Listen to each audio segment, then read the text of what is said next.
उत्तर प्रदेश के एक छोटे से गांव की यह कहानी है। इस गांव में लड़की का जन्म किसी अभिशाप से कम नहीं माना जाता। यह गांव ज्यादा बड़ा नहीं है। ज्यादातर लोग चौधरी अजमेर सिंह के भट्टे पर मजदूरी करके अपना पेट पालते हैं। उसी भट्टे पर धनवा नाम का एक आदमी भी काम करता है। उम्र लगभग 45 साल, अविवाहित और अकेला। शादी की उम्मीद उसने बहुत पहले ही छोड़ दी थी। उसे यकीन था कि वह उम्र भर कुंवारा ही रहेगा, लेकिन एक दिन गाँव का पुजारी उसके लिए एक लड़की खोज लाता है। उस लड़की का नाम है भवरी।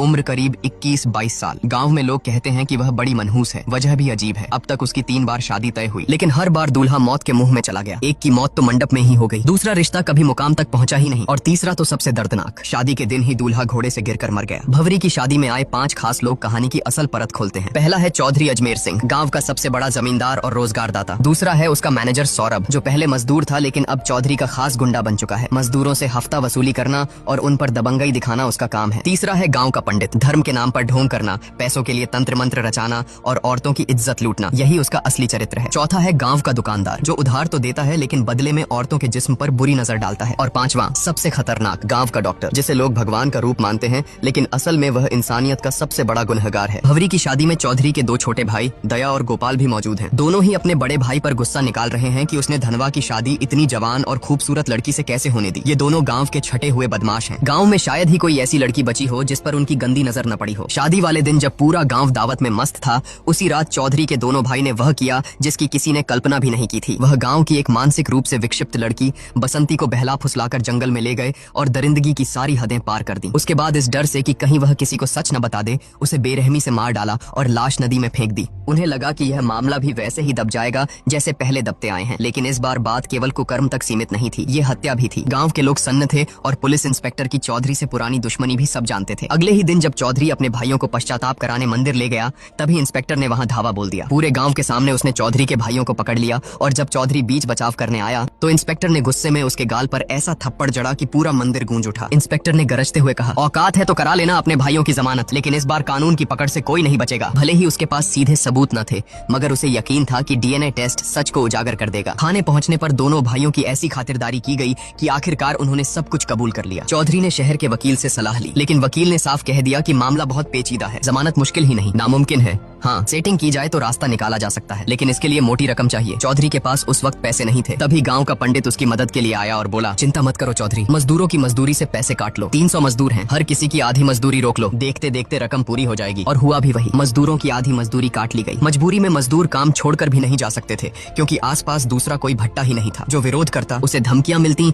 या उसकी कुंडली दिखाकर डराया जाता। गरीब मजदूरों की हालत बद से बदतर हो गई। बुधवार नाम का मजदूर अपने बीमार बेटे की दवा तक नहीं खरीद सका। आखिर उसकी पत्नी मालती को बेटे के इलाज के लिए गांव के डॉक्टर के साथ सोना पड़ा। अगले दिन धनवा खुद अपनी बकाया मजदूरी मांगने चौधरी के पास गया। चौधरी ने बेहयाई से कहा, पैसे चाहिए तो अपनी औरत को भेज दे मेरे पास, मजदूरी पूरी मिल जाएगी। यह सुनकर धनवा भड़क उठा। उसने पलटकर कहा, ठीक है चौधरी, मैं 7 दिन की मजदूरी छोड़ देता हूँ, तुम अपनी बीवी को मेरे पास भेज दो। चौधरी इस जवाब से आग बबूला हो गया। उसने अपने लठैतों से मिलकर धनवा को बुरी तरह पिटवाया। हालांकि वह बच तो गया, लेकिन बुरी तरह घायल हो गया। डॉक्टर ने पट्टियां तो कर दी, पर जांच के बहाने उससे भी वसूली की फिराक में था। घर में खाने तक के लाले पड़ गए। तभी बुधवार की पत्नी स्कूल जाने वाली बच्ची को लेकर पंडित के पास पहुंची। पंडित ने कहा, इसका इलाज पूजा पाठ से होगा, रात को अकेले मंदिर आना होगा, और वह भी सिर्फ एक वस्त्र में। जब उसने यह बात अपने पति को बताई तो उसने गुस्से में कहा, अगर पूजा से बीमारी ठीक होती तो दुनिया में डॉक्टरों की जरूरत ही न पड़ती। पंडित के मन में क्या गंदगी पल रही है, मैं सब समझता हूँ, इस ढकोसले में मत पड़ना, बच्चा अपने आप ठीक हो जाएगा। उस रात पुजारी देर तक मंदिर में इंतजार करता रहा। गाँव के लाला ने यह देखकर पंडित का मजाक उड़ाया। पंडित तिलमिला उठा। यह सुनकर डॉक्टर ने ठंडी सांस भरते हुए कहा, चिंता मत करो, अब देखना मैं क्या करता हूँ। अगले दिन डॉक्टर ने चौधरी की मदद से पंचायत बुलाई। पूरे गाँव के सामने उसने हाथ में एक मेडिकल रिपोर्ट लहराई और बोला, गाँव में महामारी फैलने वाली है और इस बीमारी का कारण है धनवा। लोग सन्न रह गए। बीमारी का नाम किसी ने सुना नहीं था, लेकिन रिपोर्ट देखकर सभी डर गए। गांव अनपढ़ और अंधविश्वासी था, इसलिए डॉक्टर और चौधरी का झूठ आसानी से सच मान लिया गया। भीड़ में खुसुर पुसुर होने लगी। नतीजा यही निकला कि धनवा को गांव से बाहर निकाल दिया गया। बेचारा धनवा गांव के बाहर एक टूटी फूटी झोपड़ी बनाकर रहने लगा। उसने भवरी को भी खुद से दूर कर दिया ताकि उसे भी ये बीमारी न लग जाए। भवरी अकेली पड़ गई। गाँव में अब उसके लिए जीना और भी मुश्किल हो गया। काम की तलाश में उसने चौधरी के भट्टे का रुख किया, लेकिन वहाँ उसकी जिंदगी नरक से भी बदतर थी। मजदूरों और लठैतों की नजरें उसके जिस्म पर गिद्ध की तरह टिकी रहती। इसी दौरान मुंबई से एक जवान लड़का गांव आया। वह मजदूरों की हालत पर डॉक्यूमेंट्री बना रहा था। उसकी देखभाल का जिम्मा भवरी को दिया गया, खाना पकाना, सफाई करना। शूटिंग पूरी होने के दिन मूसलाधार बारिश हो रही थी। लड़के को छोड़ने जाते वक्त रास्ते में दोनों भीग गए और अंधेरे में एक दूसरे से लिपट गए। भवरी को लगा कि यह पल किसी ने नहीं देखा, लेकिन सोरेन के आदमी ने उन्हें रंगे हाथों देख लिया। अगले ही दिन यह खबर आग की तरह गांव में फैल गई। 5 बड़े रसूखदार बौखला गए। लड़के को सबके सामने बुरी तरह पिटवाया गया और पंचायत में भवरी पर आरोप लगाया गया।